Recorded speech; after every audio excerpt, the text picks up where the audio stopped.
तुझ्या बिना पवित्र आत्मा प्रार्थना येत नाही। तुझ्या बिना माझ्या देवा आराधना होत नाही। तुझ्या बिना पवित्र आत्मा प्रार्थना होत नाही। तुझ्या बिना माझ्या देवा आराधना होत नहीं। सब अपने हाथों को उठाकर तू माझा हृदय तू करतो विनंती तुला प्रभुजी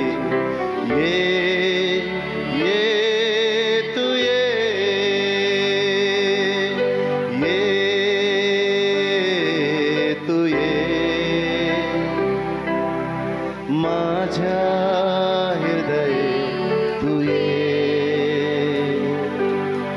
करतो तुला विनंती प्रभु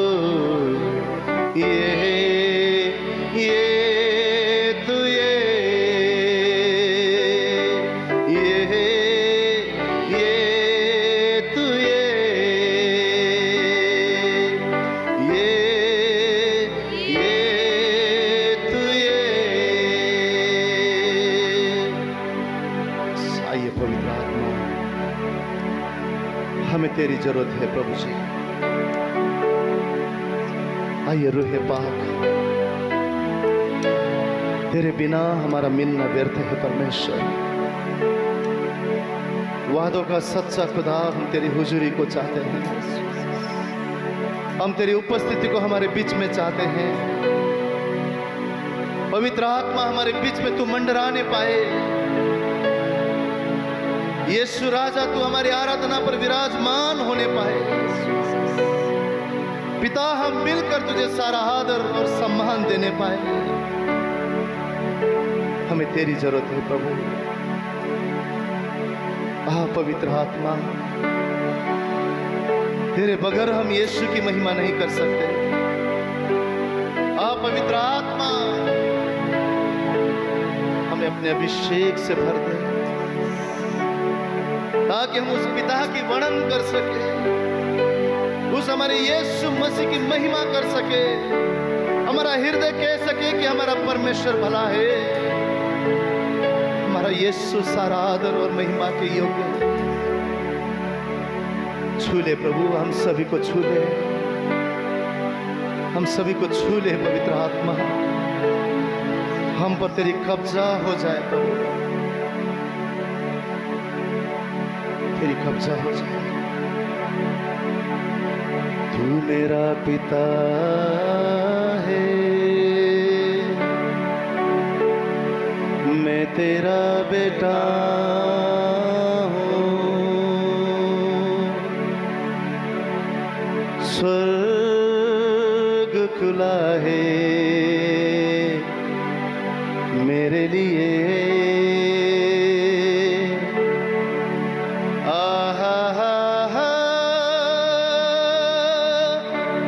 पिता तू मेरा है, बेटा मैं तेरा हूँ, बेटा मैं तेरा हूँ।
अब्बा पिता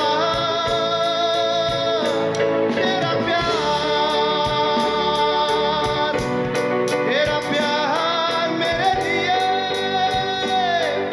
वो हर खुशी से बढ़कर है।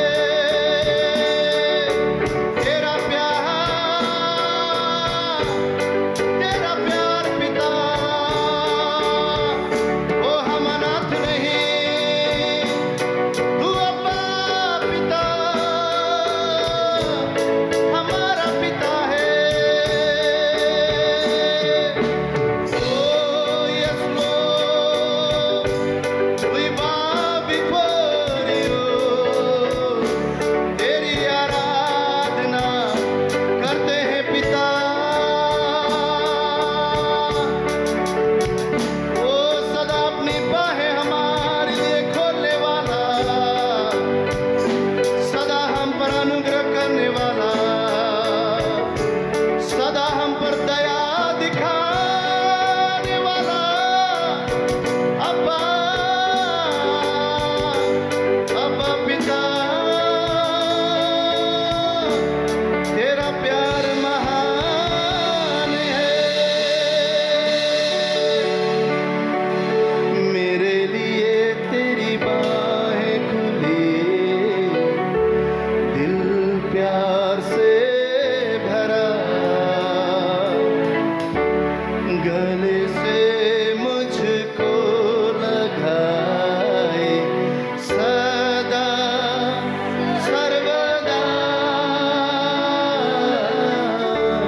मेरे लिए तेरी बाहें खुली,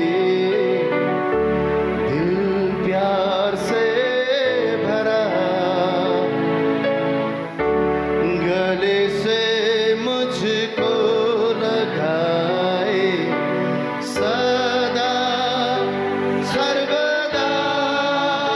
सब मिलकर गाएं, तू है मेरा परमेश्वर पिता, हालेलुया, मैं हूँ ओ रब रखे तेरा प्यार है बड़ा महान। तू है मेरा परमेश्वर पिता, मैं हूँ तेरी संतान। तेरा प्यार मेरे लिए है बड़ा महान।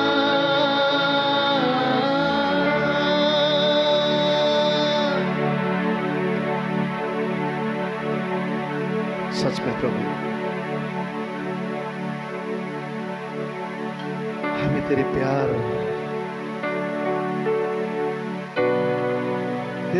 में प्रभु अपने आप को हम डुबाते हैं। पिता तेरी बाहों में अपने आप को लेकर आते हैं, जो बाहों में शांति है, जो बाहों में आनंद है, जो बाहों में तसल्ली है, जो बाहों में सुरक्षा है, जो बाहों में जीवन है। धन्यवाद पिता, धन्यवाद पिता तेरे प्यार के लिए। एकलौता पुत्र यीशु को देकर तूने हमें अपना बनाया है, तूने अपना संतान ठहरा है प्रभु।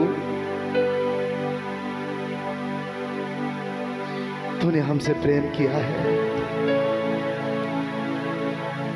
धन्यवाद पिता, यीशु मसीह को देकर उस अनंत काल में अपने साथ हमें लेकर तू जो जाने वाला है प्रभु, हम तेरा धन्यवाद करते हैं। तू भला पिता है। हमारे गलती, हमारे पाप, हमारे कमी घटी के बावजूद भी तेरा प्रेम कभी नहीं बदलता। तेरे बाहें कभी बंद नहीं होते प्रभु। हम पर सदा आशा लगाने वाला पिता, हम तुझे धन्य कहते हैं।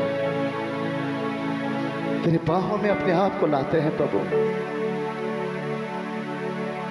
अपने आनंद से हमें भरने वाला पिता, हमारी फिक्र करने वाला हमारा पिता, हमारे लिए लाभ की योजना बनाने वाला हमारा पिता, हम तेरी महिमा करते हैं।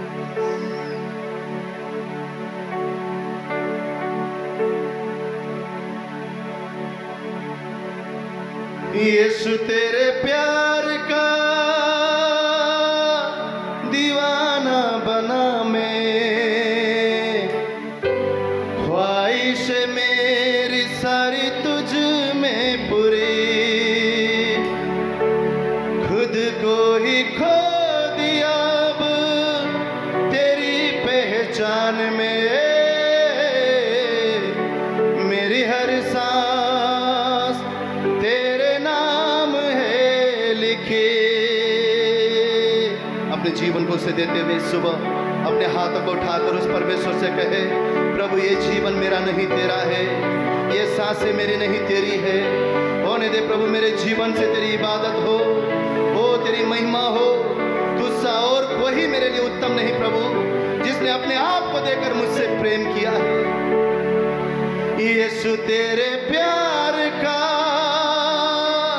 दीवाना बना मैं, ख्वाहिश मेरी सारी तुझ में पूरी, खुद को ही खो दिया अब तेरी पहचान में, मेरी हर सांस तेरे नाम है लिखी। तेरे दर पे हुआ मैं खत्म, तुझ में हुआ है मेरा जन्म। वही परमेश्वर हमारे आनंद है। सब जन मगन होकर इस गीत को गाएं। मगन मगन में मगन मगन में मगन मगन तेरे प्यार में, मगन मगन में मगन मगन में मगन मगन तेरे प्यार में, मगन मगन में मगन मगन में मगन मगन तेरे प्यार में, मगन मगन में मगन मगन में मगन मगन तेरे प्यार में। यीशु तेरे प्यार का दीवाना बना मैं, ख्वाहिश मेरी सारी तुझ में पूरी, खुद को ही दे दिया अब मेरे जान में, मेरी हर सांस तेरे नाम है लिखी। यीशु तेरे प्यार का दीवाना बना मैं, ख्वाहिश मेरी सारी तुझ में पूरी, खुद को ही खो दिया अब तेरी पहचान में, मेरी हर सांस तेरे नाम है लिखी। तेरे दर पे हुआ मैं खत्म, तुझ में हुआ है मेरा जन्म। मगन मगन में मगन मगन में मगन मगन तेरे प्यार में, मगन मगन में मगन मगन में मगन मगन तेरे प्यार में, मगन मगन में मगन मगन में मगन मगन तेरे प्यार में, मगन मगन में मगन मगन में मगन मगन तेरे प्यार में। गुलाम तेरे प्यार का बन के जी रहा हूँ, ना मेरी मांगू सोना चांदी ना चखा तेरे प्यार को, दुनिया की शान शोहरत ही किसी लगे।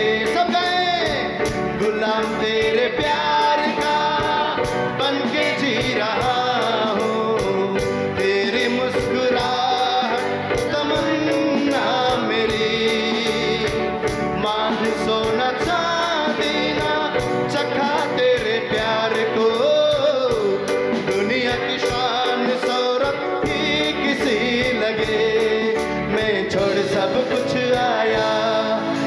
में है जन्नत पाया। मगन मगन में ओ सजन मगन होकर मगन मगन में, मगन मगन तेरे प्यार में, मगन मगन में, मगन मगन में, मगन मगन तेरे प्यार में, मगन मगन में, मगन मगन में, मगन मगन तेरे प्यार। आपकी आवाज में गुलाम तेरे प्यार का बनके जी रहा हूँ, तेरी मुस्कुराहट तमन्ना मेरे, मांगू सोना चांदी ना जो चखा तेरे प्यार को, दुनिया की शान शोहरत भी किसी लगे, मैं छोड़ सब कुछ आया तुझ में है जन्नत पा। आनंद के साथ गाए।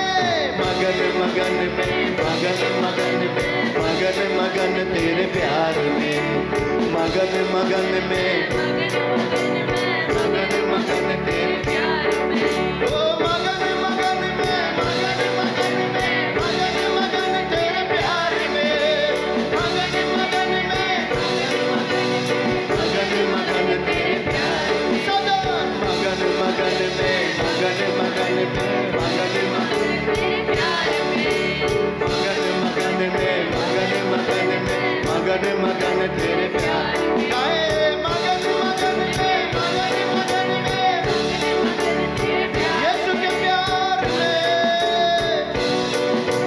मगन मगन तेरे प्यार।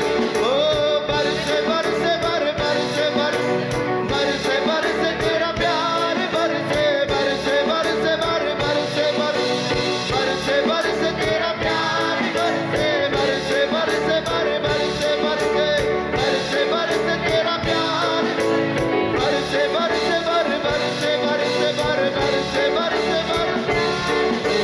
मगन मगन में, मगन मगन में, मगन मगन तेरे प्यार में, मगन मगन में, मगन मगन में, मगन मगन तेरे प्यार में।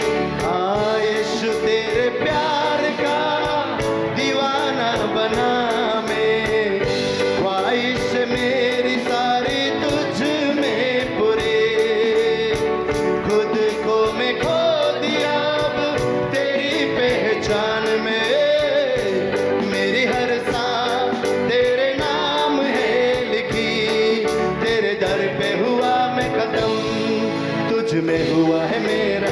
आपकी आवाज मगन मगन में,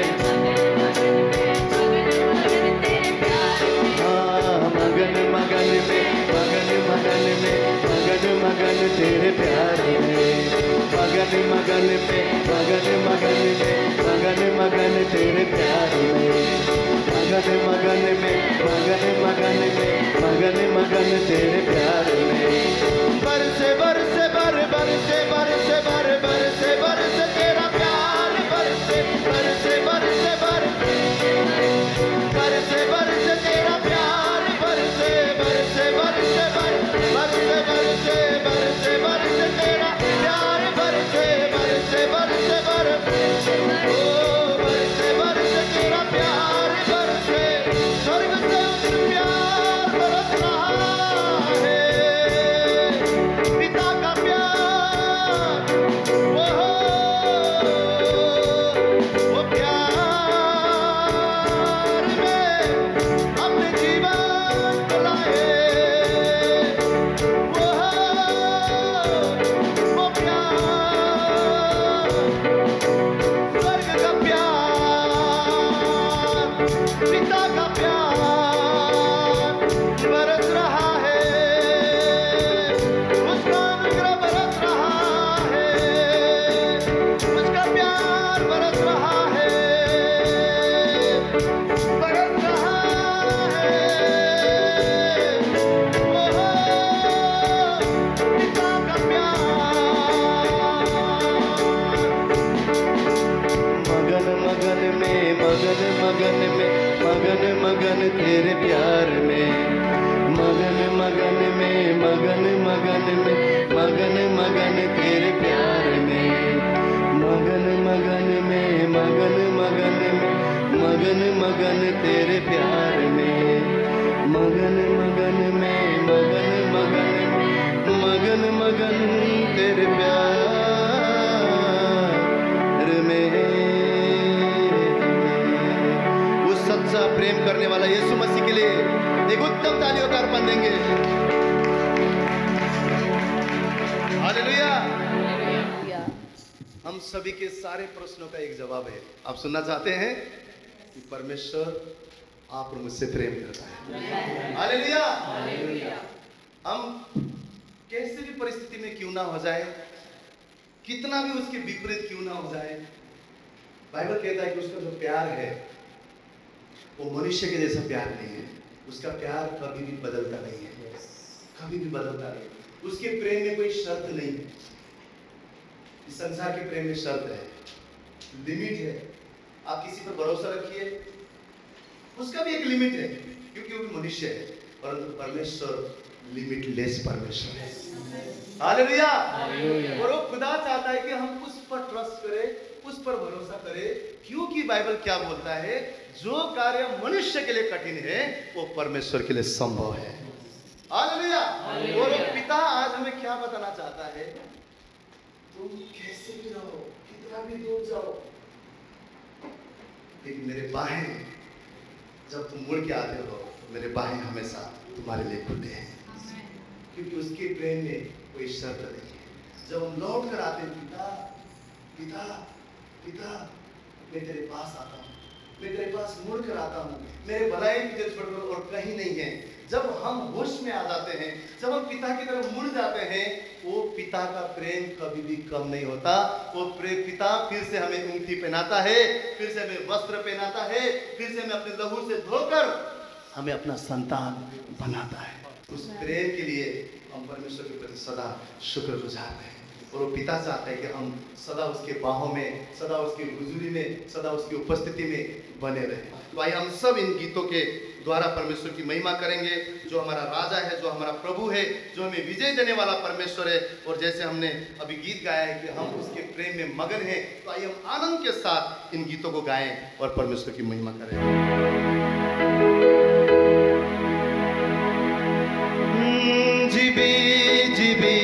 जीवित मेरा मसीह जीवित है सदा, जीवित मेरा मसीह जीवित है, जीवित मेरा मसीह जीवित है सदा, जीवित मेरा मसीह जीवित है। हालेलुया, हालेलुया, मेरा मसीह जीवित है सदा। हालेलुया, हालेलुया, मेरा मसीह जीवित है। Alive, alive, alive, alive forevermore. My Jesus is alive forevermore. Alive, alive, alive forevermore. My Jesus is alive, alive, alive, alive forevermore. My Jesus is alive forevermore. Alive, alive, alive forevermore. My Jesus is alive. Sing hallelujah, sing hallelujah. My Jesus is alive forevermore. Sing hallelujah, sing hallelujah. My Jesus is alive. I'm so glad, I'm so glad. Jesus set me free. Hey, I'm so glad. Jesus set me free. I'm so glad. Jesus set me free. Singing glory, hallelujah. Jesus set me free.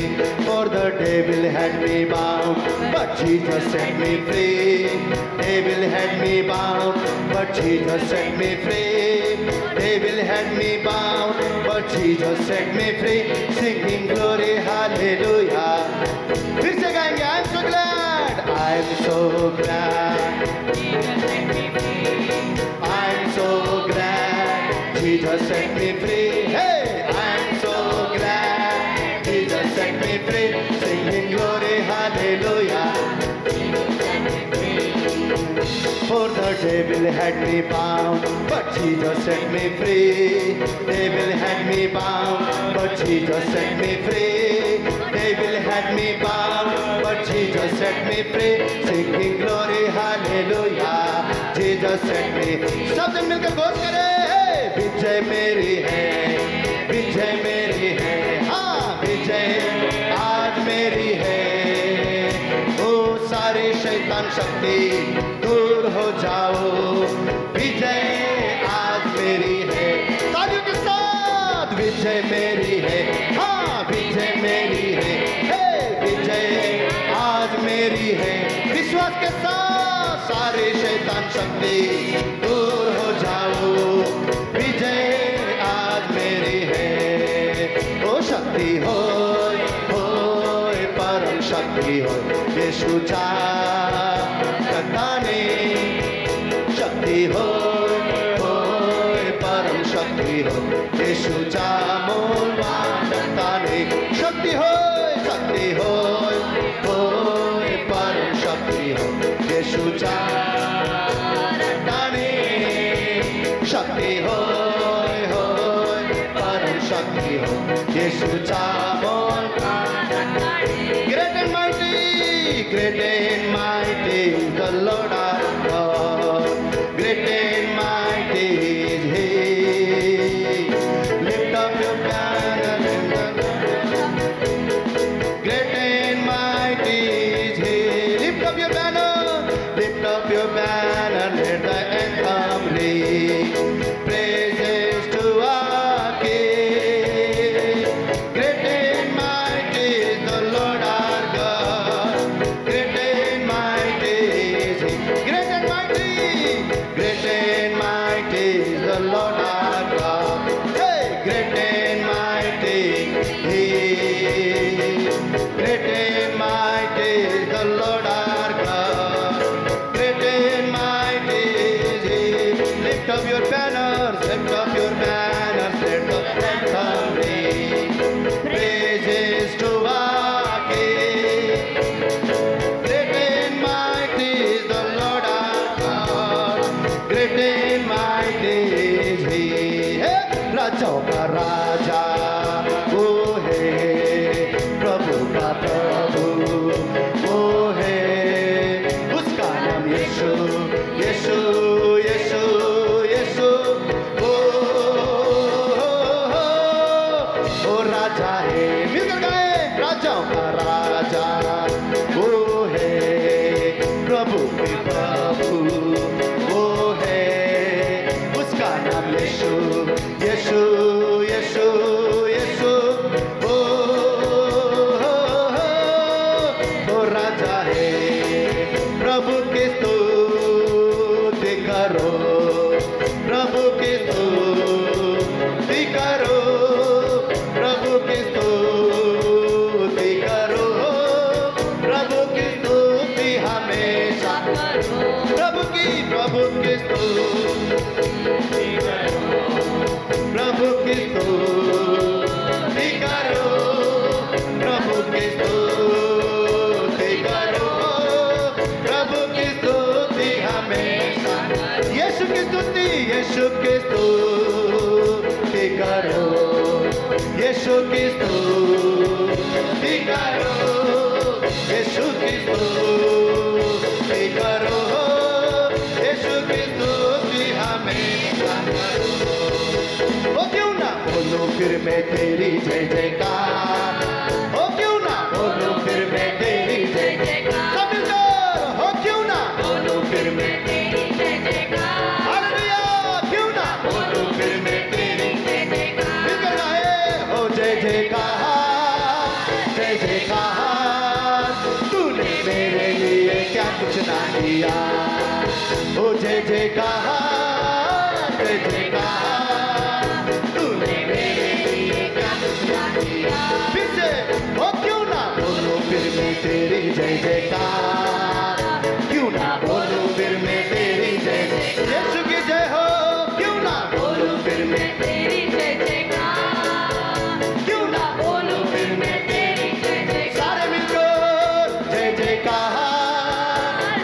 कहा, तूने मेरे लिए क्या कुछ ना दिया।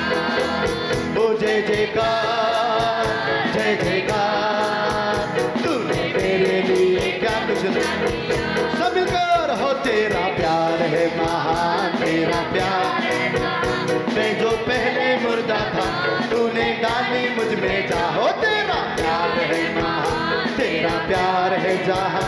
मैं जो पहला मुर्दा था, तूने डाली मुझ में जान। हो क्यों ना उस यीशु की जय हो, जय जयकार है, क्यों ना बोलो तेरी जय जयकार, हालेलुया।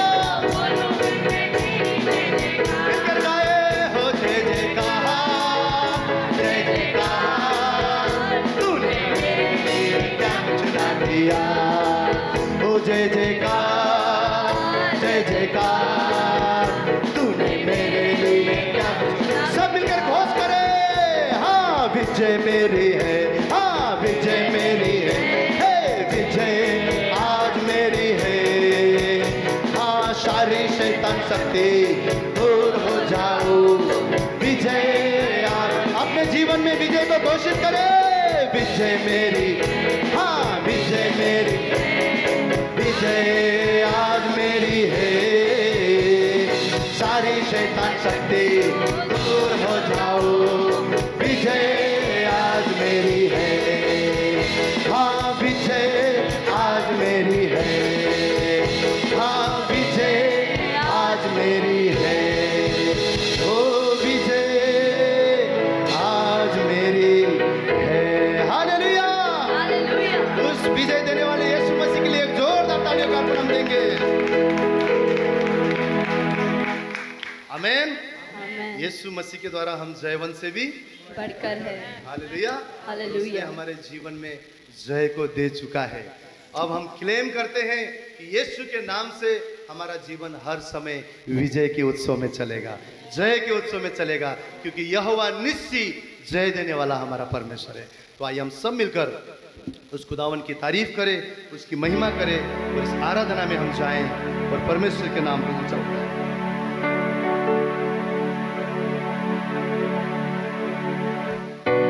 ये कैसा प्यार है तेरा, कि ऐसा तूने है किया। तेरा प्राण दे दिया, ताकि जीऊं मैं सदा। शैतान को हरा दिया, पापों को जड़ से उखाड़ दिया। मुझे घेर लिया नए गीत से, अब मैं चीर उठा नई शक्ति से। पीछे नहीं मुड़ना, हार नहीं मानूंगा, बढ़ता रहूंगा संग तेरे। पीछे नहीं मुड़ूंगा, हार नहीं मानूंगा, बढ़ता रहूंगा संग तेरे। मेरी ओर से लड़ेगा, कभी हाथ ना छोड़ेगा। डर हटा कर बल दिया, जीत तूने मुझे दिया। मेरी ओर से लड़ेगा, कभी हाथ ना छोड़ेगा। डर हटा कर बल दिया, जीत तूने मुझे दिया। शैतान को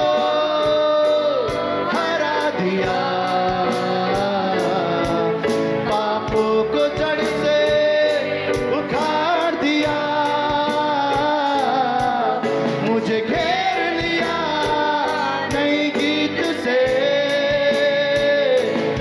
अब मैं ची उठा नई शक्ति से, पीछे नहीं मुड़ूंगा, हार नहीं मानूंगा, बढ़ता रहूंगा संग तेरे, पीछे नहीं मुड़ूंगा, हार नहीं मानूंगा, बढ़ता रहूंगा संग तेरे। कहना ही क्या है खुदा मेरे पक्ष में, कौन अब मेरा विरोधी ठहरेगा। कहना ही क्या है खुदा मेरे पक्ष में, कौन अब मेरा विरोधी ठहरेगा। कहना ही क्या है खुदा मेरे पक्ष में, कौन अब मेरा विरोधी ठहरेगा। मेरी ओर से लड़ेगा, कभी हाथ ना छोड़ेगा। डर हटा कर बल दिया, जीत तूने मुझे दिया। क्या दे सकता हूँ, क्या ला सकता हूँ, कहता तुझे बस शुक्रिया। ओ क्या दे सकता हूँ, क्या ला सकता हूँ, कहता तुझे बस शुक्रिया, शुक्रिया तेरा। पीछे नहीं मुड़ूंगा, हार नहीं मानूंगा, बढ़ता रहूंगा संग तेरे। पीछे नहीं मुड़ूंगा, हार नहीं मानूंगा, बढ़ता रहूंगा संग तेरे। ओ पीछे नहीं मुड़ूंगा, हार नहीं मानूंगा, बढ़ता रहूंगा संग तेरे। ओ कहना ही क्या है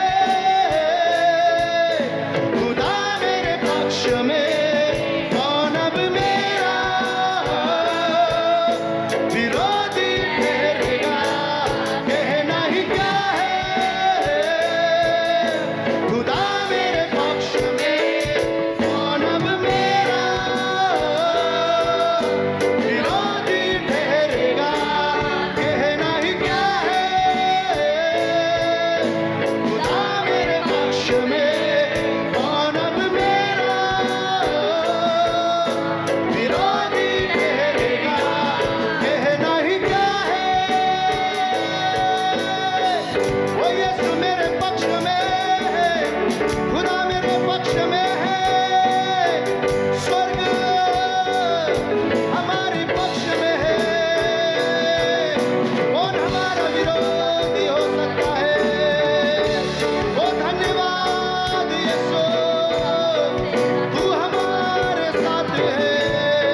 पक्ष में है।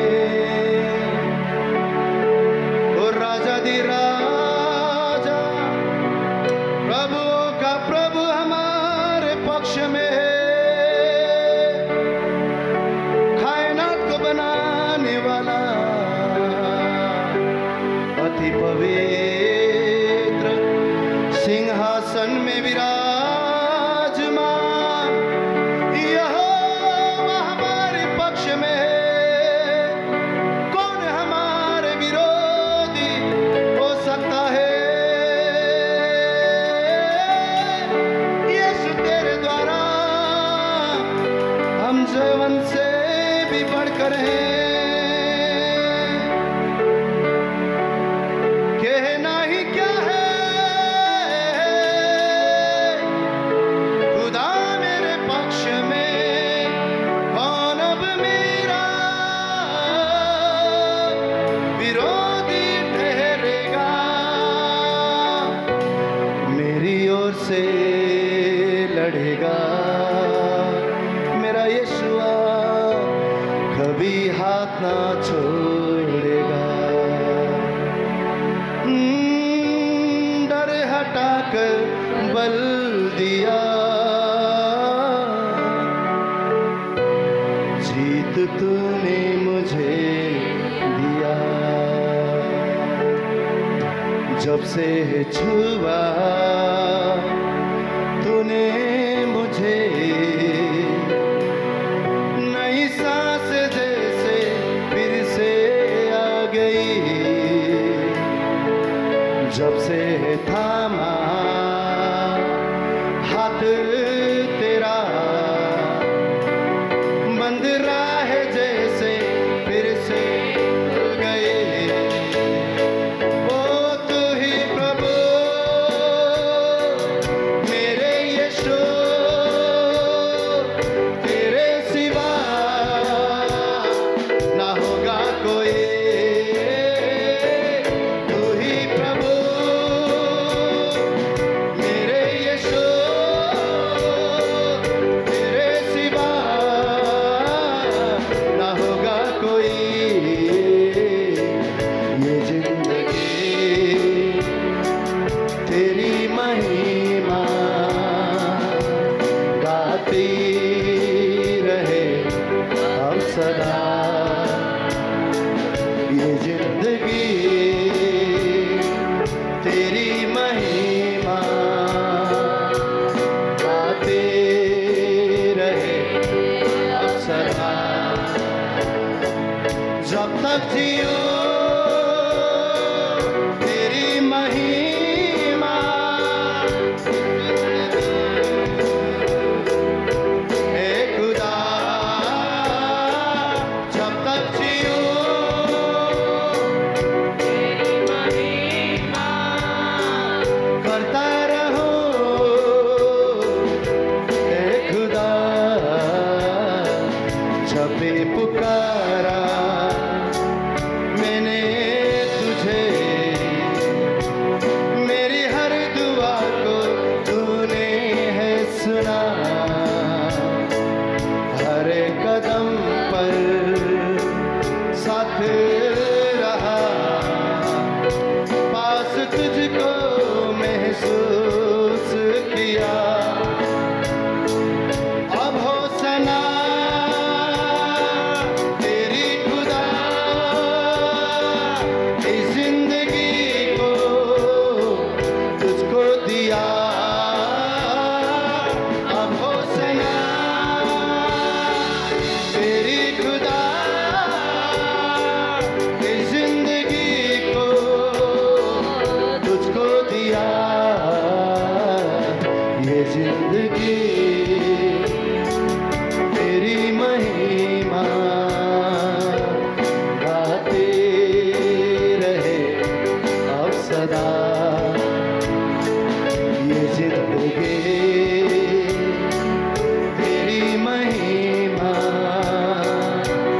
गाते रहे अब सदा। जब तक जियो तेरी महिमा करता रहो।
तेरी महिमा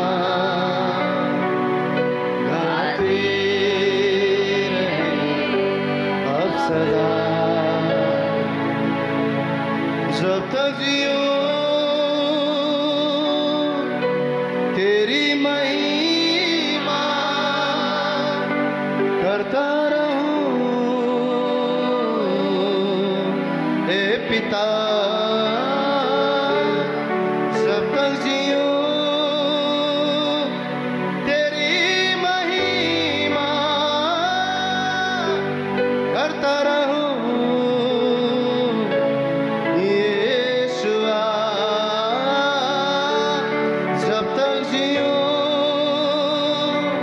तेरी महिमा करता रहूं हे खुदा, ये जिंदगी तेरी महिमा गाते रहे अब सदा।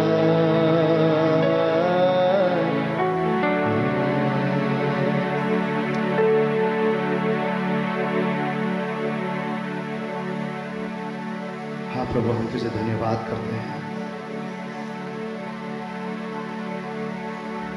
जीवन तेरा है प्रभु, ये सांसें तेरी है, सब कुछ तेरा है परमेश्वर। इस समय प्रभु तेरी हुजूरी में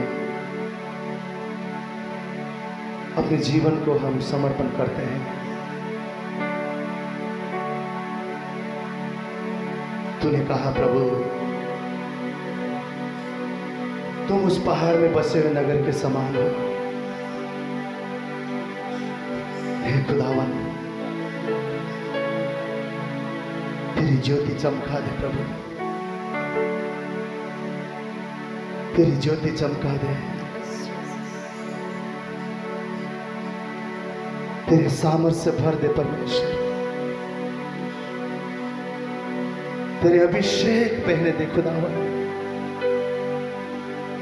तेरे स्वर्गीय तेरे प्रेम को उंडेल परमेश्वर। तूने कहा जो प्रेम है वो कभी भी मिटता नहीं। तेरी हुजूरी में हम कहते हैं प्रभु, स्वर्गीय प्रेम से हमारे जीवन को भर दे, तेरे समान अगापे प्रेम से हमारे जीवन को भर दे, ताकि संसार में हम तेरे प्रेम को दिखा सकें, अंधकार में हम तेरी रोशनी बनकर चमक सके। खुदावन, हमारे कार्य से पिता तेरी महिमा होने पाए। तू हमारा कुंभार है, हमारे जीवन के कौन से क्षेत्र में अंधेरा है प्रभु तू जानता है। हमारे खुदा उस जगह पर तेरी रोशनी आ जाए, उस जगह पर तेरी प्रकाश आ जाए प्रभु, ताकि हर क्षेत्र में हम तेरे ओ प्रभु परमेश्वर अभिषेक के तेरे लोग होने पाए। ओ प्रभु, हमारा जीवन प्रभु रोशनी में चमकने पाए, संसार हमें देखकर प्रभु तेरी महिमा करने पाए। केवल हमारा गीत नहीं, केवल हमारा प्रचार नहीं, केवल हमारा प्रभु गवाही नहीं, परमेश्वर हमारा जीवन का स्वभाव तेरे जैसा होने पाए प्रभु। हम तुझसा बनना चाहते हैं खुदा, हम नया बनना चाहते हैं, जैसा तू चाहता है प्रभु हम वैसा बनना चाहते हैं। इस समय उस प्रकाश को उंडेल दे प्रभु, उस रोशनी को उंडेल दे, जो तेरी ओर से नहीं हो जल जाए परमेश्वर। और हमें शुद्ध कर प्रभु, ताकि सदा तू हमारे जीवन को देखकर तेरे चेहरे पे मुस्कुराहट आने पाए प्रभु। हम तुझे खुश करने वाले हो सके। इस संसार को नहीं प्रभु, परंतु हम तुझे खुश करने वाले हो सके। जीवन को हम देते हैं प्रभु, ये केवल गीत गाने के लिए नहीं प्रभु, परंतु हम चाहते हैं, ये हमारी दुआ है कि जीवन से तेरी महिमा हो परमेश्वर। जहां भी हम जाएं, तेरा रोशनी, तेरा प्रेम, तेरा अनुग्रह हमारे द्वारा दिखने पाए प्रभु। सारा आदर, सारी महिमा, सारा सम्मान हम तेरे नाम को देते हैं। धन्यवाद करते प्रभु, ये मौका तूने दिया खुदा। कई बार हम योग्य ना होते हुए भी तू हमें गले से लगाता है। तेरा प्रेम कभी कम नहीं होता प्रभु। हम तुझे धन्यवाद करते हैं, तू योग्य है, तू इस आराधना में विराजमान होने वाला परमेश्वर है। धन्यवाद करते हैं प्रभु, सारा आदर गौरव महिमा तेरे नाम को देते हैं। धन्यवाद करते हुए इस प्रार्थना विनती को हमारा जीवित उद्धार करता प्रभु यीशु मसीह के पवित्र नाम से मांगते हैं। आमेन, आमेन, आमेन। आइए हम सब खड़े होकर उस जिंदा परमेश्वर को एक जोरदार तालियों का अर्पण हम देंगे।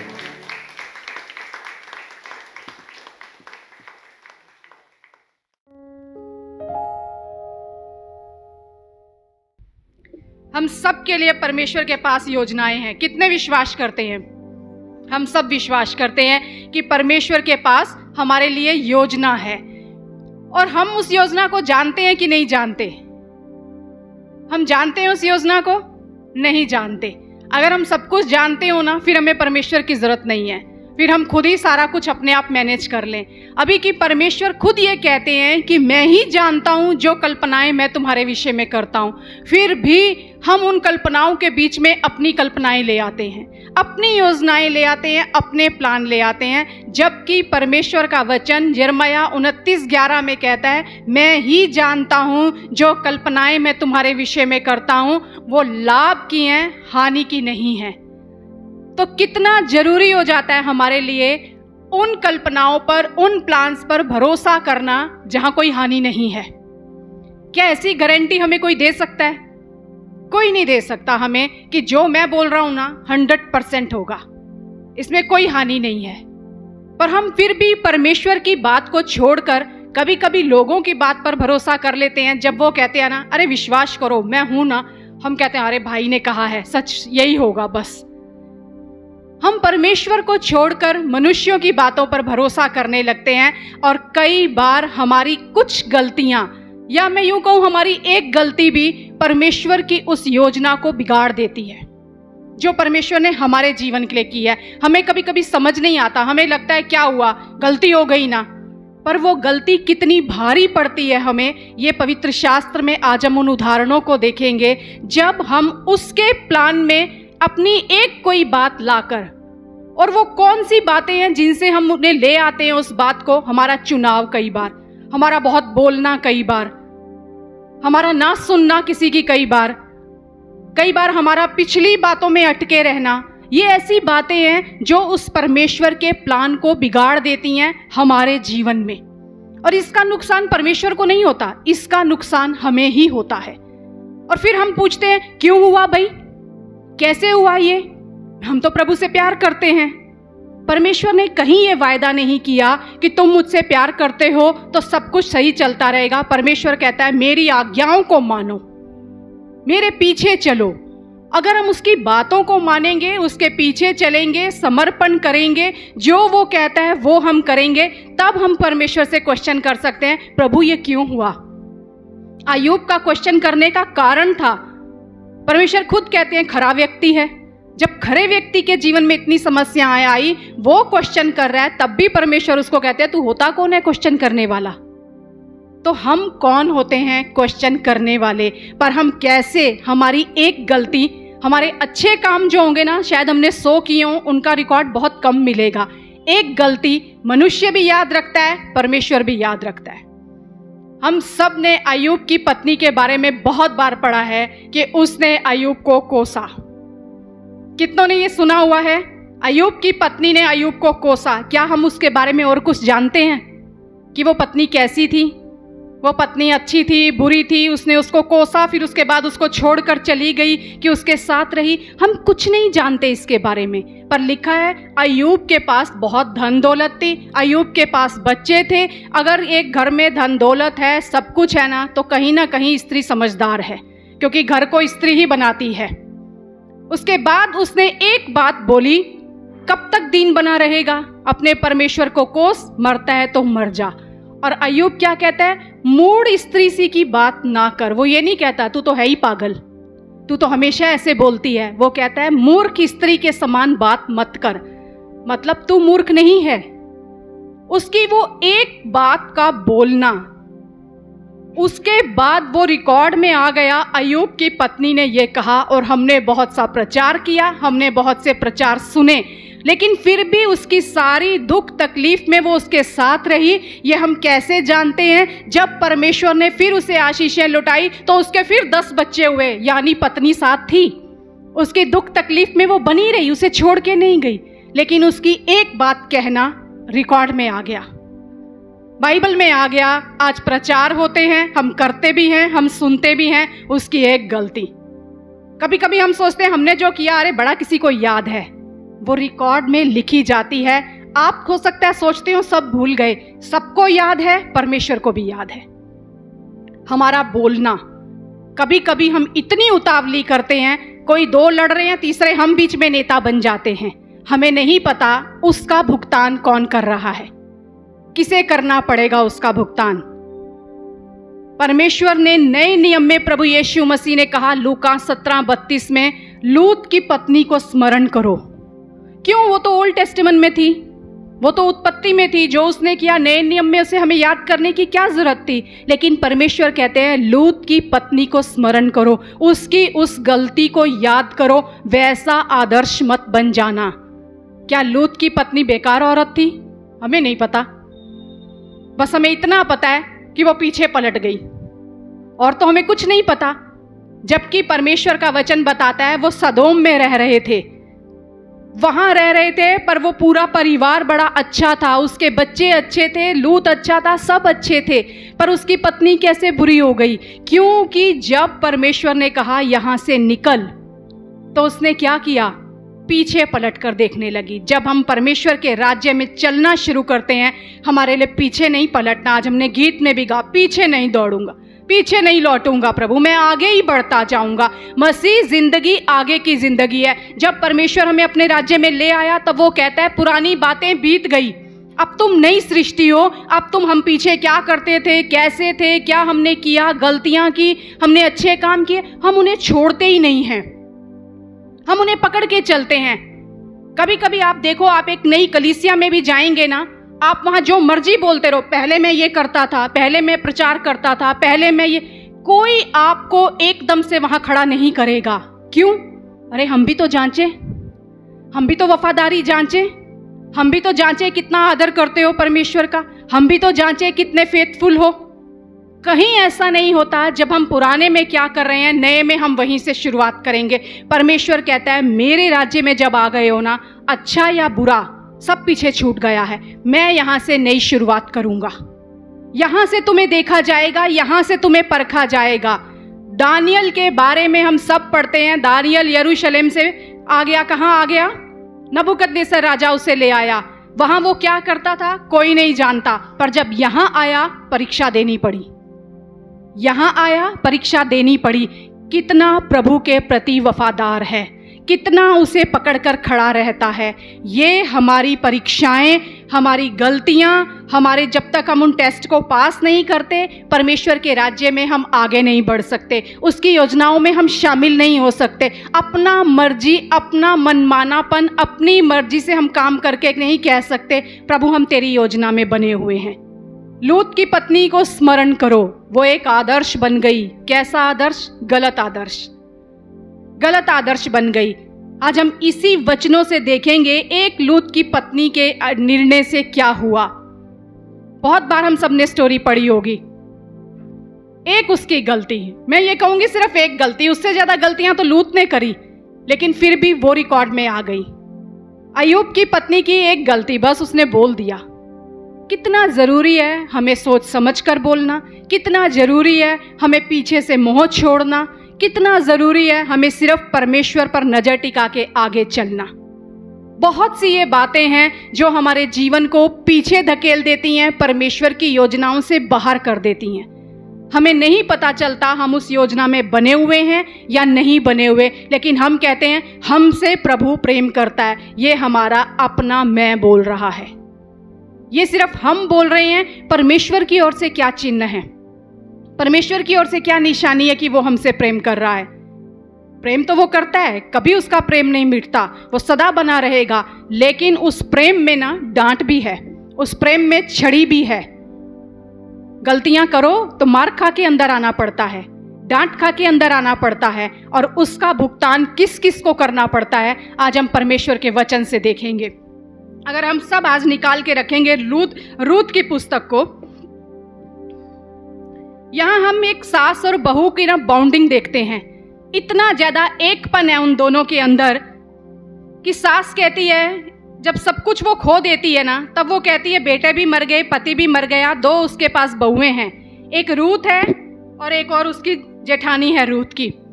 वो दोनों को कह रही है अब मेरे पास कुछ नहीं बचा, अब तुम लोग चली जाओ यहाँ मेरे पास से। पर वो रूत कहती है कि नहीं, मैं तेरे साथ चलूंगी। अगर हम पढ़ें रूत की पुस्तक 1 अध्याय 8वें वचन में लिखा है, नओमी ने अपनी दोनों बहुओं से कहा, तुम अपने अपने मायके लौट जाओ, और जैसे तुमने उनसे जो मर गए हैं और मुझसे भी प्रीति की है, वैसे ही यहोवा तुम्हारे ऊपर कृपा करे, और यहोवा ऐसा करे कि तुम फिर अपने अपने पति के घर में विश्राम पाओ। तब उसने उनको चूमा और वे चिल्ला चिल्ला कर रोने लगी और उससे कहा, निश्चय हम तेरे संग तेरे लोगों के पास चलेंगी। और ये क्या बोल रही है यहाँ पर? नओमी उनको कह रही है कि तुम जाओ, पर रूत कह रही है कि हम तेरे संग चलेंगी। रूत क्या कह रही है? मैं तेरे साथ जाऊंगी। वो कहती है मेरे पास कुछ नहीं है, अब मेरे पास तुझे देने के लिए कुछ नहीं है, क्योंकि बेटा भी नहीं है, तू मेरे साथ चलकर क्या करेगी? पर रूत कह रही है कि नहीं, मैं तेरे साथ जाऊंगी, और रूत उससे अलग होना नहीं चाहती। और यहाँ वचन में लिखा हुआ है कि उसकी जेठानी तो चली जाती है छोड़कर, लेकिन रूत नहीं जाती। और 16वें वचन में लिखा है, रूत बोली, तू मुझसे यह विनती ना कर कि मुझे त्याग या छोड़कर लौट जा। वो कह रही है तू मुझे बार बार ये मत बोल कि मैं तुझे छोड़कर चली जाऊं, क्योंकि जिधर तू जाए उधर मैं भी जाऊंगी, जहां तू टिके वहां मैं भी टिकूंगी, तेरे लोग मेरे लोग होंगे, तेरा परमेश्वर मेरा परमेश्वर होगा, जहां तू मरेगी वहां मैं भी मरूंगी, और वहीं मुझे मिट्टी दी जाएगी। यदि मृत्यु छोड़ और किसी कारण मैं तुझसे अलग हूं, तो यहोवा मुझसे वैसा ही वरन उससे भी अधिक करे। ये रूत के वाक्य हैं, रूत के शब्द हैं जो वो नओमी को कह रही है। हम जब परमेश्वर के पीछे चलते हैं ना, कभी कभी आज जब कुछ लोग परमेश्वर के पास आते हैं तो वो क्यों आते हैं? हमें कुछ मिलेगा। हम विश्वास करते हैं ना, बड़ी फाइनेंशियल प्रॉब्लम है, हेल्थ अच्छी नहीं है, ये प्रॉब्लम वो प्रॉब्लम, परमेश्वर के पास आए हैं, प्रेयर करो ये सब मिल जाए। यहाँ रूत जो है ना, उसको कह रही है तेरा परमेश्वर मेरा परमेश्वर होगा, जहाँ तू जाएगी मैं जाऊंगी। लेकिन रूत के पास कोई आशा नहीं है, कोई उम्मीद नहीं है यहाँ उसके परमेश्वर पर विश्वास करने की, पर फिर भी वो उसके साथ चल रही है, नहीं मैं तेरे साथ ही चलूंगी। और रूत कौन थी? रूत एक मोआबिन स्त्री थी, अन्य जाति थी, मोआबिन स्त्री थी। और कैसे उसने, अन्य जाति ने उस परमेश्वर के पीछे आकर अपना लिया कि मैं इस परमेश्वर के पीछे चलूंगी। हम इतना जानते हैं कि रूत मोआबिन स्त्री थी, लेकिन ये रूत कौन थी? रूत लूत के वंश से आती थी। मोआब की जाति कहां से आई थी? लूत की जो 2 बेटियां थी उनसे 2 जातियां उत्पन्न हुई थी, अम्मोनी और मोआबी। उसमें से रूत मोआब की थी। जब परमेश्वर अब्राहम को निकाल कर लाया, लूत उसके साथ साथ आ गया। हम सब जानते हैं कि लूत ने जब अब्राहम को छोड़ा तो अब्राहम को आशीष मिलनी शुरू हुई, लेकिन जब वो उसके साथ आया है ना, तो आ गया तो कहीं ना कहीं परमेश्वर की योजना उस लूत के लिए भी थी कि अब ये साथ आया है तो ये भी आशीष पाएगा। लेकिन एक फैसला, जब वहां एक निर्णय लेना था लूत को, अब्राहम कहता है तेरे और मेरे सेवक अब लड़ रहे हैं, तो अब एक निर्णय करना होगा हमें कि तू मेरे पास से अलग हो जा। यदि तू दाईं जाए तो मैं बाईं जाऊंगा, तू बाईं जाए तो मैं दाईं जाऊंगा, हम अलग हो जाएंगे। और लूत ने क्या किया? सींची हुई भूमि चुन ली। लूत ने वहां एक निर्णय लिया जो हम सब कहते हैं उसका एक गलत डिसीजन था। परमेश्वर की योजना थी लूत के लिए भी, उसे भी आशीष देने की, लेकिन लूत के एक निर्णय ने, उसके एक चुनाव ने, वो सींची हुई बारी चुन ली उसने और अब्राहम से अलग हो गया। लूत वहां कह सकता था कि ये तो अब्राहम, तू और मैं एक साथ आए हैं, तुझे छोड़कर मैं कहां जाऊं? तेरे बिना तो मैं किसी को जानता ही नहीं हूं, तेरा परमेश्वर मेरा परमेश्वर होगा। ये जो क्वेश्चन यहां जब आया ना, नौमी रूत को कह रही है ना, यही क्वेश्चन अब्राहम ने लूत से कहा था। लूत तुझे जहां जाना है जा। नौमी कहती है तू जा जहां तुझे जाना है। रूत कहती है नहीं, मैं नहीं चुनूंगी सींची हुई बारी, मैं तेरे साथ चलूंगी। लेकिन लूत ने क्या किया? चुन लिया उसने वो भाग जो योजना के अंदर से उसे बाहर ले गया। और जानते हैं कितने समय के लिए उसे बाहर ले गया? अगर हम व्यवस्था विवरण निकालें, वहां एक वचन लिखा हुआ है, हम सब खोलेंगे, आप ये नोट कर सकते हैं। बड़ी टीचिंग है आज की कि किस तरह हमारी एक गलती हमें कहां से कहां ले जाती है। वो सिर्फ हमारे परिवार को बर्बाद नहीं करती, हमारी पीढ़ियों को खराब कर देती है। व्यवस्था विवरण 23वां अध्याय उसके 3 वचन में लिखा है, कोई अम्मोनी या मोआबी यहोवा की सभा में ना आने पाए, उनकी 10वीं पीढ़ी तक का कोई यहोवा की सभा में कभी ना आने पाए। कितनी पीढ़ी तक? 10 पीढ़ी तक। अम्मोनी और मोआबी 10 पीढ़ी तक यहोवा की सभा में ना आने पाए। यहोवा की सभा मतलब यहोवा के राज्य में ना आने पाए, यहोवा के कार्यों में शामिल नहीं हो सकते। उन्हें बाहर निकाला। क्यों निकाला था? कोई कुकर्म से जन्मा हुआ यहोवा की सभा में ना आने पाए।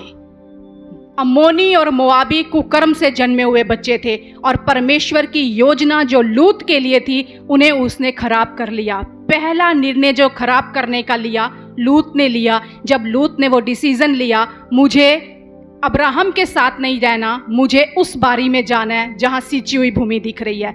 10 पीढ़ी के लिए मोआब को बाहर निकाल दिया गया।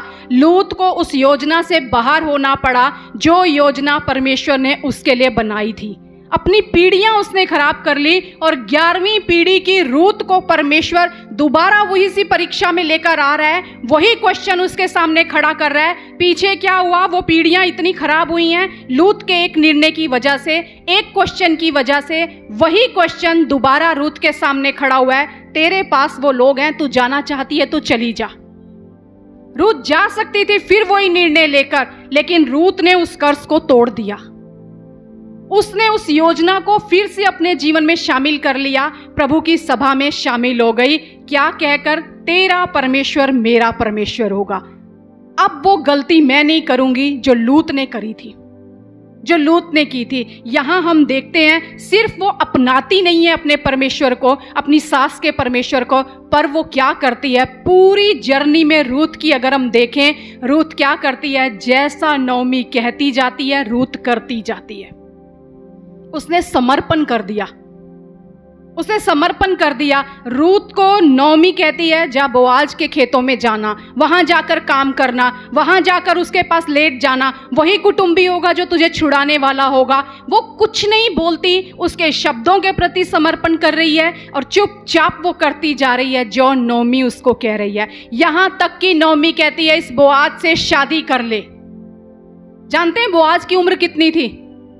हमें नहीं पता एग्जैक्ट कितनी उम्र होगी, लेकिन वो क्या कहता है? बोआज खुद कहता है तू जवानों को छोड़कर मेरे पीछे आई है। यानी वो जवान नहीं था, वो जवान नहीं था, वो उसके ससुर का कुटुंबी था, वो उम्र में बड़ा था। बुजुर्ग व्यक्ति के लिए नौमी कहती है तुझे इससे शादी करनी है। वो सिर्फ अपने शब्दों के, उसके शब्दों में समर्पण नहीं कर रही, अपना जीवन समर्पण कर रही है। जो तू कहेगी वही मैं करूंगी, जैसा तू कहेगी वैसा मैं कहूंगी, वही मैं करती जाऊंगी। जब तक हमारे जीवन में समर्पण नहीं है ना, हम आशीष की उम्मीद नहीं कर सकते। हम नहीं कह सकते मुझे आशीष क्यों नहीं मिली। समर्पण कहां है? क्या परमेश्वर ने जो कहा वो हमने किया? हमारा एक ही काम है, जो उसने कहा हमें समझ आए या ना आए, हमें अच्छा लगे या ना लगे, हमें कड़वा लगे, हमें कठिन लगे, हमें असंभव लगे, हमें करना है, बस हमें करना है। जब पतरस ने यीशु को पानी के ऊपर चलते देखा तो वो क्या कहता है, मुझे भी आने दे। यीशु ने कहा आजा। पतरस पानी पर चलने लगा और फिर क्या हुआ, पतरस डूबने लगा। जब उसने यीशु से नजर हटाई, आंधी तूफान की ओर नजर करी, पतरस डूबने लगा। क्या पतरस पानी पर चल रहा था? पतरस यीशु के वचन पर चल रहा था। परमेश्वर ने कहा आ, और वो चलने लगा, उसका काम खत्म। वचन कहा है आ, उस वचन पर चल। डूबूंगा तो भी परमेश्वर बचाएगा, बचूंगा, ज्यादा चलूंगा तो उसको महिमा लेकर आऊंगा। हमारा काम उतना ही है, हमें वचन पर चलना है। क्यों हुआ, कैसे हुआ, कब हुआ, किस लिए करूं, क्या मिलेगा, ये हमारी बातें हैं ही नहीं पूछने की। परमेश्वर के राज्य के कुछ नियम हैं, कुछ सिद्धांत हैं, कुछ योजनाएं हैं, कुछ कल्पनाएं हैं, उन्हें हम समझ ही नहीं सकते। अगर हम परमेश्वर को समझ जाएंगे ना, तब हम समझ सकते हैं उसके प्लान अद्भुत हैं। वो कहां से घुमाकर कड़ियां जोड़ेगा हमें नहीं पता। 10 पीढ़ी बाद परमेश्वर की जो योजना थी उसे उसने पूरा करना ही करना था। अगर रूत ना आती तो दाऊद ना आता, दाऊद ना आता तो यीशु ना आते। रूत को तो आना ही था, लूत की उस पीढ़ी को तो लेकर आना ही था परमेश्वर ने। कितनी बड़ी योजना थी, यीशु मसीह को उस पीढ़ी में आना था। लेकिन लूत ने क्या किया, 10 पीढ़ी पहले ही वो योजना बिगाड़ दी। 10 पीढ़ी, सोचिए, मोआब तो 10वीं पीढ़ी में आया और अम्मोनी के लिए लिखा है वो 14वीं पीढ़ी में दाऊद उनको लेकर आया। दाऊद ने अम्मोन के राजा को हराकर उसका ताज लिया और उन लोगों को अपनी पीढ़ी में लेकर आया। सोचो, 14 पीढ़ी के बाद, 14 पीढ़ियां कितनी होती हैं, सालों का तो हम अंतर भी नहीं लगा सकते कितना बन जाता होगा। परमेश्वर की योजना सीधी और सरल अगर हम पूरी करना चाहते हैं ना, एक ही काम है, समर्पण। जो उसने कहा है उसे करते जाओ, नहीं तो सिर्फ हम नहीं भुगतेंगे, हमारी पीढ़ियां भुगतेंगी उसको। हमारे बच्चों पर उसका प्रभाव जाता रहेगा। जो परमेश्वर ने रखा है उसे हम छोड़ देते हैं, भटक जाते हैं ना, तो सालों हम उस योजना से बाहर हो जाते हैं। बाहर हो जाना बड़ा आसान है, अंदर आना बड़ा मुश्किल है। बड़ा मुश्किल है दोबारा उसमें शामिल होना, बहुत मुश्किल है। अगर आपकी लाइफ में आपने कोई गलती कर दी है ना, हमेशा जब कोई आपको देखेगा ना, उसी नजर से देखेगा, इसने ऐसा किया था, इसने ऐसा बोला था। चाहे सालों बीत जाएं, आपका वो रिकॉर्ड रहता है। लूत की पत्नी को स्मरण करो, वो ही पतरस, जो पतरस पानी पे चल रहा है। उसे क्या जरूरत थी वहां पे चिल्लाने की, डूब रहा हूं, आंधी को देखने या तूफान को देखने की? वचन पर चल, बस काम खत्म। वही पतरस मछलियां पकड़ने के लिए पूरी मेहनत कर रहा है, मछली नहीं मिल रही। यीशु आकर कहते हैं गहरे में चलो, यहां जाल डालो। वो बात मान रहा है, क्यों? उन्हें मछलियां चाहिए। कितनी मछलियां चाहिए? थोड़ी मछलियां चाहिए, पर कितनी मिल जाती हैं? 2 नाव भरकर। जब 2 नाव भरकर मछलियां मिल गई तो यीशु मसीह उसे क्या बोलते हैं? यीशु मसीह क्या बोलते हैं? मैं तुझे मनुष्यों को जीवता पकड़ने वाला बनाऊंगा। किनारे पे नाव लगाई, सब छोड़ा और यीशु के पीछे हो गए। मछलियां तो चाहिए थी, मिल गई, पर क्या खाई मछलियां? नहीं, छोड़नी पड़ी। बहुत बार बहुत सी चीजें हमें छोड़नी पड़ेंगी, बलिदान करना पड़ेगा। लूत की पत्नी उस बलिदान को नहीं कर सकी क्योंकि उसका लगाव उन्हीं मछलियों के साथ। अगर पतरस कहता प्रभु ये 2 नाव भरकर मछलियां पकड़ियां खराब हो जाएंगी, खा लेते हैं फिर चलते हैं। यीशु ने क्या कहा? तुझे चाहिए थी, मैंने दी, अब छोड़ दे। यही परमेश्वर के राज्य का सिद्धांत है। जरूरी नहीं जो हमें चाहिए, हमें मिल गया तो अब हम उसे जीवन भर लेके चलते रहेंगे। हो सकता है मिल गया, प्रभु बोले अब छोड़ दे, अब यूज नहीं है इसका, अब तू मेरे पीछे चल। ये क्या है? ये त्याग है, ये बलिदान है। तुम्हें छोड़ना सीखना होगा, आलस छोड़ना सीखना होगा, डिसिप्लिन लाना होगा, फॉलो करना होगा यीशु को, जो उसने कहा है उसकी बातों को। लूत की पत्नी यही तो नहीं कर पाई, पीछे पलट कर जा रही है। आज भी वो खड़ी है, आज भी वो वहां पर खड़ी है। क्यों? क्योंकि उसका लगाव पीछे से नहीं छूटा।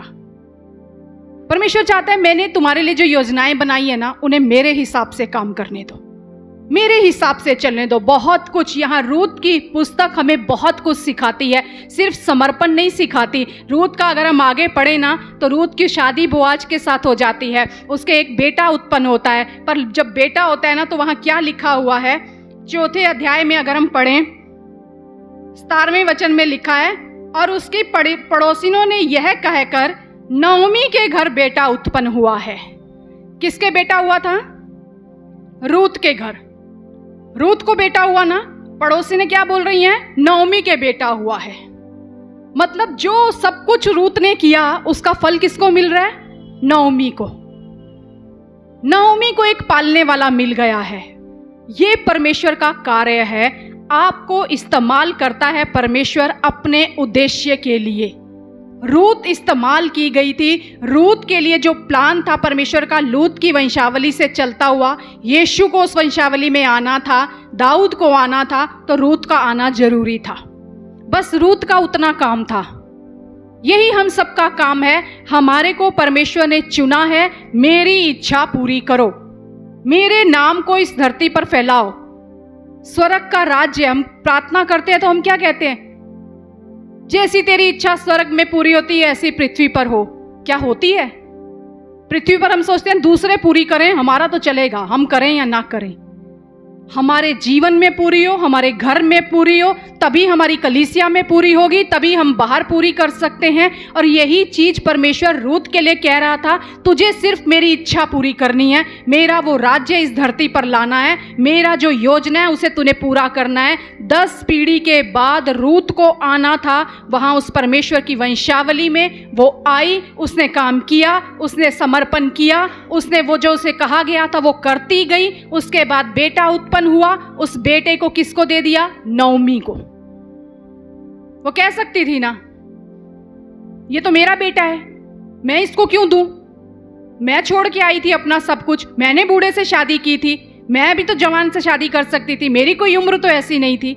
लेकिन सारा त्याग करते हुए वो एक बेटे को पैदा करती है और वो बेटा नओमी का बेटा कहलाता है। उसके बाद अगर हम देखें तो न्यू टेस्टामेंट में जाकर मत्ती की वहां पे जब वहां वंशावली आई है वहां रूत का नाम आता है, वहां रूत का नाम आता है। और यहाँ 3 अध्याय में एक वचन लिखा हुआ है, 3 अध्याय के 12वें वचन में लिखा है, यहोवा तेरे कार्य का फल दे और इज़राइल का परमेश्वर यहोवा जिसके पंखों तले तू शरण लेने आई है तुझे पूरा बदला दे।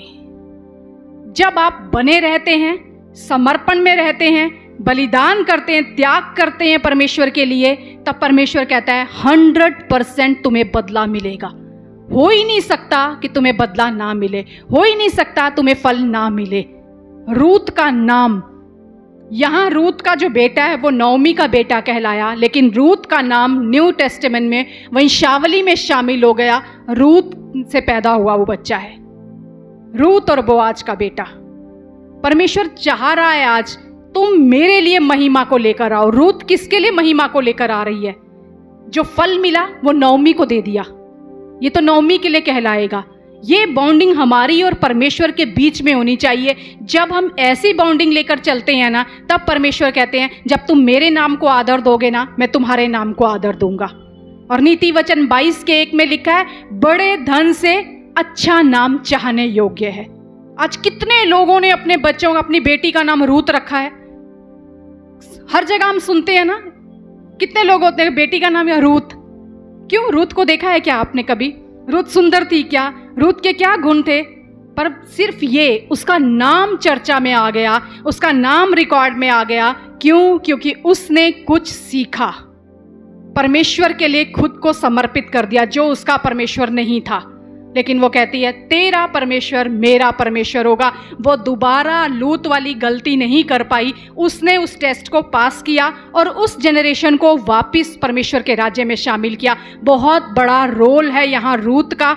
इस पूरी वंशावली में जिसे लूत बाहर ले गया था, रूत अंदर लेकर आ गई। हम कहते हैं लूत की पत्नी की गलती, सबसे पहली गलती लूत की थी, लूत का चुनाव। दूसरी गलती लूत की पत्नी की, पीछे पलट कर देखना, लगाओ। यही तो परमेश्वर चाहता है, तुम्हारा डिसीजन सही होना चाहिए, तुम्हारा उसके बाद में पिछला लगाव छूटना चाहिए। इजराइलियों के बारे में हम हमेशा पढ़ते हैं, वो कहते थे हम वहाँ अच्छे थे, हम वहाँ अच्छे थे। हम सब जानते हैं, बाइबल में लिखा है उनका तो रोना सुनकर परमेश्वर ने उनकी सुधि ली। अच्छे थे तो फिर रो क्यों रहे थे? अच्छे तो वो नहीं थे, पर वो कहते हैं वहाँ तो हम ये खाते थे, वहाँ तो हम ये खाते थे, जबकि बाइबल कहती है कि उनकी उसने खाना भी उनका कम कर दिया था। फिर वो कैसे कह रहे हैं? वो तो झूठ बोल रहे थे, हम बड़े अच्छे थे, हम अच्छा खाते थे, हम सब कुछ करते थे। वो पुराना मोह जो है ना, संसारिक मोह ना, जब तक नहीं छूटेगा ना, हम आगे बढ़ नहीं सकते।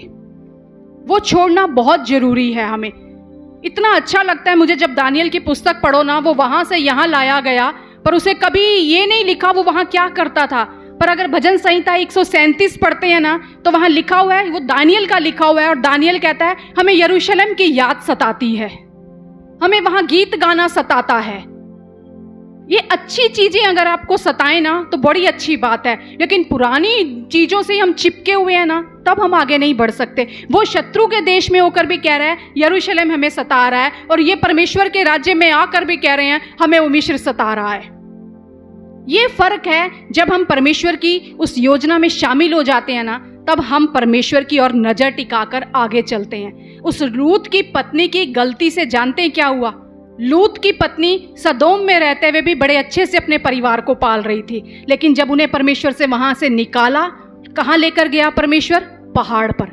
और पहाड़ पर जाकर लूत अपने परिवार को नहीं संभाल सका, उसने पाप किया। उसकी बेटियों के द्वारा लूत से पाप हुआ।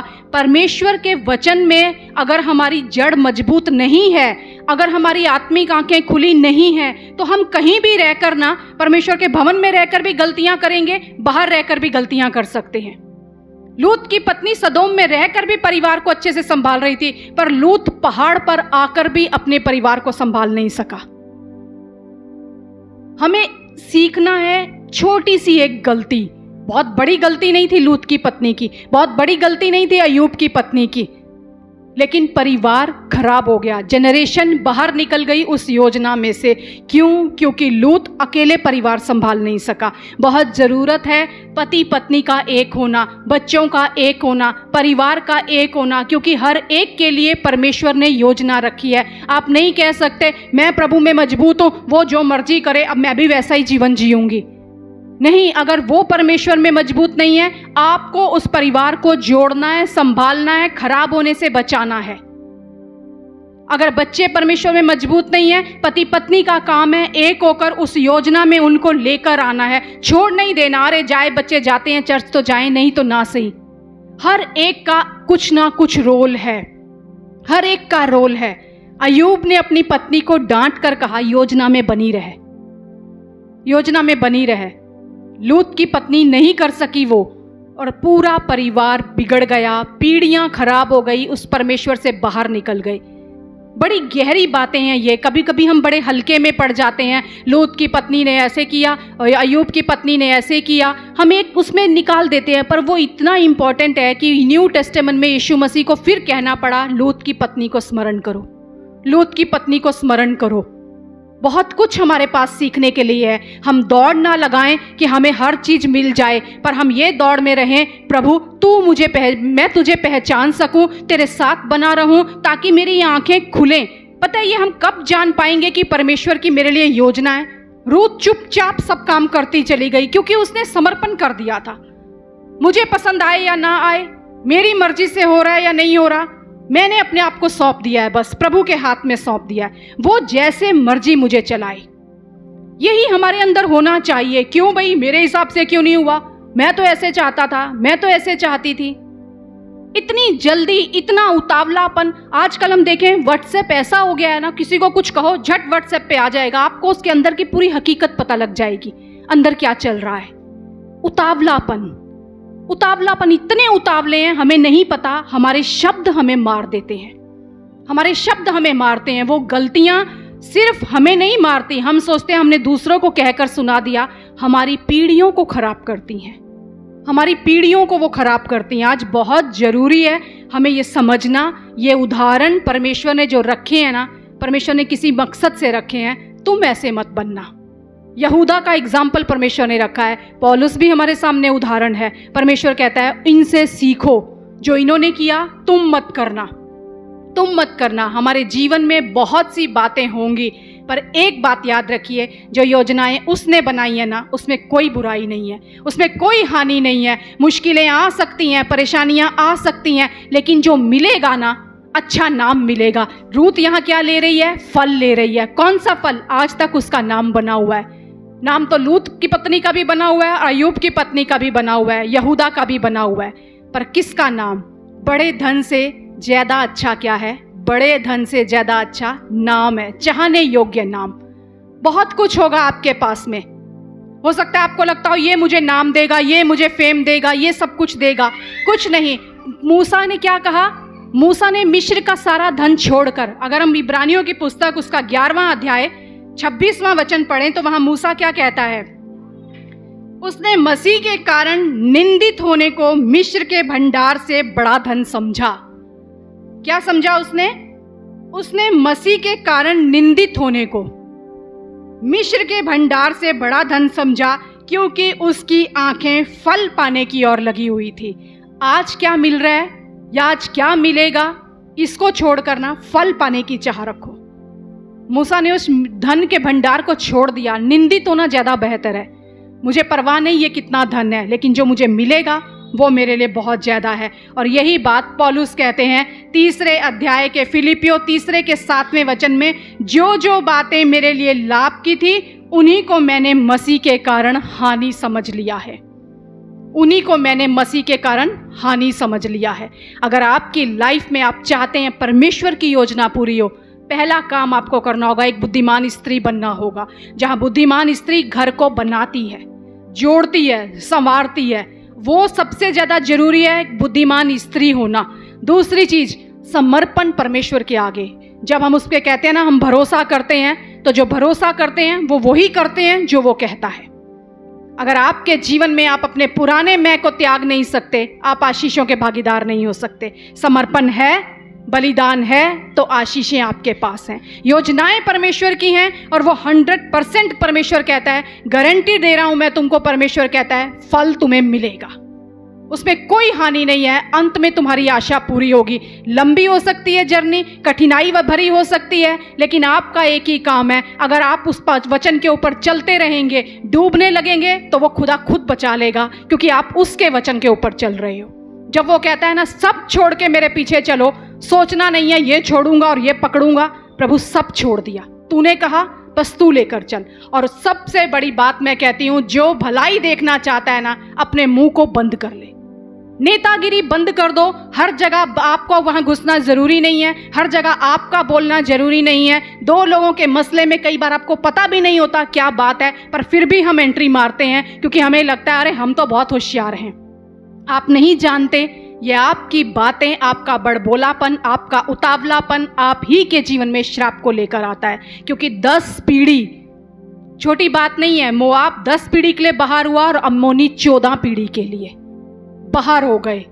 बड़ा सरल है एक लाइन में पड़ जाना, लेकिन पीढ़ियां खराब हो गई।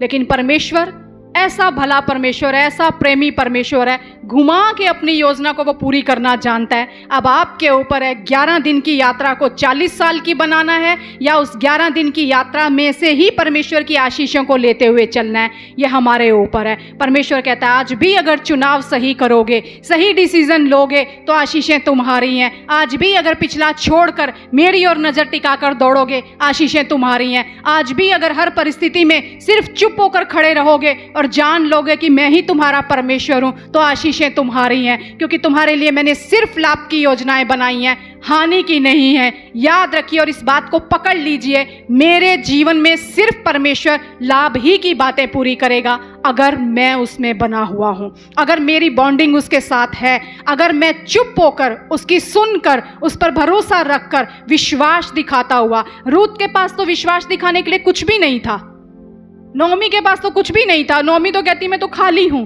पर फिर भी वो कहती है मैं तेरे ही पीछे चलूंगी।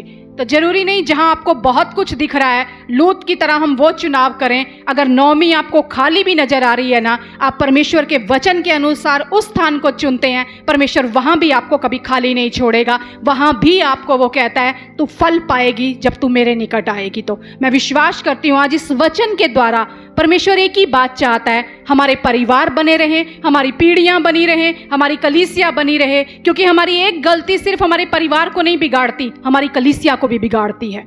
हमारा डिसिप्लिन में ना चलना कलीसिया में भी गलत बातों को लेकर आता है। हमें और बहुत से लोग देखते हैं, हम सोचते हैं हम तो अकेले हैं, क्या फ़र्क पड़ता है। हर कोई देखता है ये ऐसे चलते हैं, बाकी ऐसे चलते हैं। वो आप कलीसिया के माहौल को ख़राब करते हैं, आप घर के माहौल को ख़राब करते हैं, अपने परिवार के माहौल को ख़राब करते हैं।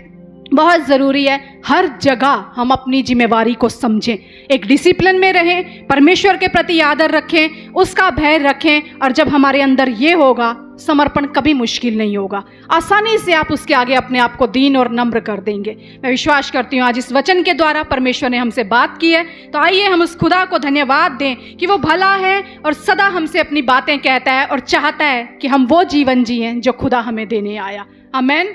आइए एक जोरदार तालियां हमारे जिंदा खुदा के लिए।